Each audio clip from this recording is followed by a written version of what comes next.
he started it. A great man once said, "War is the horror of horrors, the scariest crime."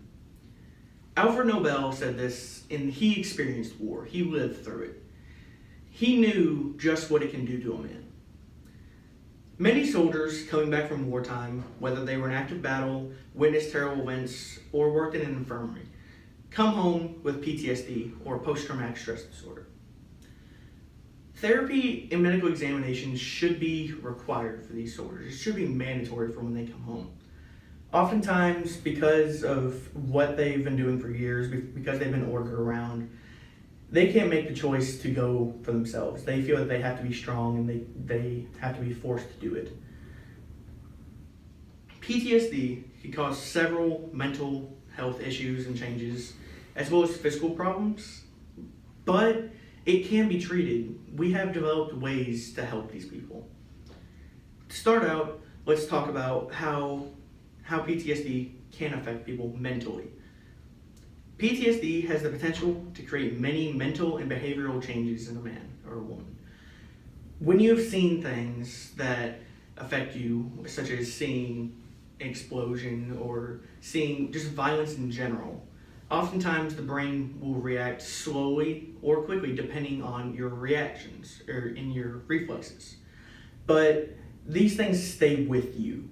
And some of the most common mental and behavioral changes are agitation, guilt, hostility, and depression, as well as many, many more. The list goes on and on. But these effects, when not treated, build up and progress to something extremely dangerous. Whether it's something that the depression builds and builds and builds and you can't take it anymore, and the soldier, in the end, commits suicide. The U.S. has one of the highest rates of soldier suicides and veteran suicides in the world. 70% of soldiers returning from war have PTSD. 50% of those commit suicide within the first 2 years of being home. To me, that's sad, because we have these ways of helping them, yet we don't make actions to help them. We just let them come home and think they can go back to normal life. But there are ways of treating it, as I will talk about later, that can help these soldiers. It can help them move on. With mental and behavioral changes, there are also many physical health problems and physical changes. War changes someone physically in many ways, whether they've lost a limb, literally, or in their imaginations, they've gone through things where they've been shot or they've just seen things, and it affects them. Some of the largest PTSD symptoms can be insomnia, digestive problems, diabetes, heart disease, and many more. These things, especially with soldiers, they let these things build up because they feel they have to be strong for society. They've been taught that as a Marine or an Army Ranger and so on and so forth, that they have to stand up for everybody else and they cannot look weak. If they look weak, then they're done. But when untreated, these soldiers let these problems lead to very, very bad things that can cause death of natural causes and such. And the thing is, a lot of times people don't care. They don't try to look and see, maybe I could help him. Maybe I could get him to a doctor, or maybe I could convince him to go do something that would help his health. But oftentimes we don't, and that's sad. In all honesty, that is very sad to me.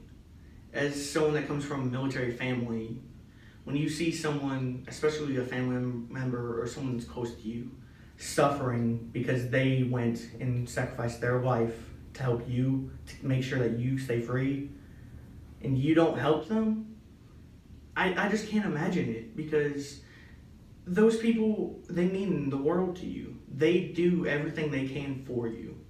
And oftentimes they've paid the greatest price. But society doesn't care. It doesn't affect them immediately. And oftentimes, as the greatest nation in the world, most people say, we treat them the worst. We treat our veterans the worst.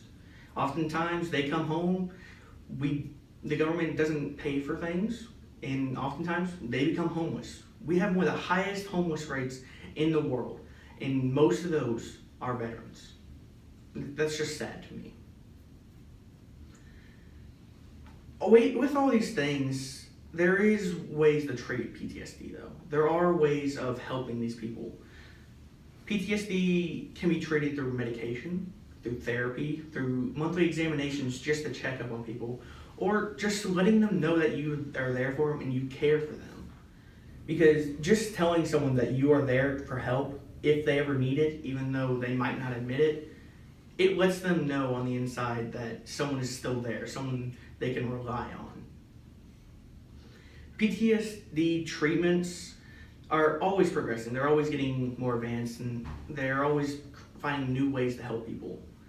And with all of these, it should be mandatory for these soldiers when they come home to go through examinations to make sure that they're okay. Because oftentimes, if they're told to do it and they're ordered to do these examinations and therapy and such, they're going to do it. It's just habit for them. It's muscle memory at that point almost.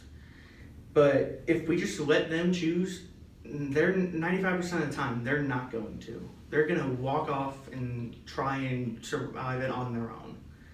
And most of the time, they're unsuccessful.